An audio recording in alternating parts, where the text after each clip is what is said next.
Já, Brynjar, hver svona fyrstu hugsanir eftir stórsigur gegn ÍR?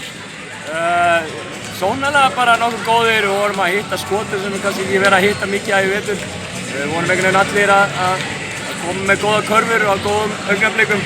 En ÍR gerðu vel að halda sér inn í leiknum svona lengst af en síðan svona loksins náðu að slíta það frá okkur í fjórða leiknum.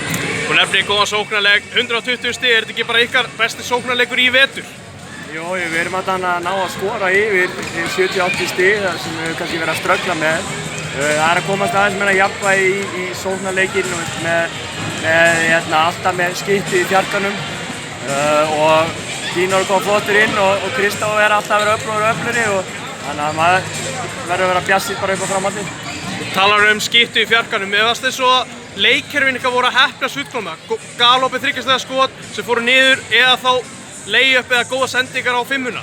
Já, það er bara nútíma körfubolti þannig, það er lítið kannski midrange skot og við erum með þann góða þriggjastaðaskiptur og góða leikmenn undir körfuna. Við viljum bara hafa opna þrista eða lay-up og það há-prósentu skot. Þannig að við leikum að þessu en síðan er náttúrulega stórt prógram núna framöndan sem við spilum á móti efstu fjóru liðunum í Keflavík, Njarðvík og Tindastól. Þannig að það verður gríðarlega prógram núna framöndan. Þannig að við ætlum að koma okkur í topp 3 og við stefnum þangað. Þið voru að hitta alveg gífurlega vel, sérstaklega í fyrri hálfleik og svo heldum við bara áfram. Af hverju hélt ÍR í við ykkur? Kannski varnarlega vorum við að klikka svona á lykilatriðum. Það er svona að klikka þegar við leið á varnirnar.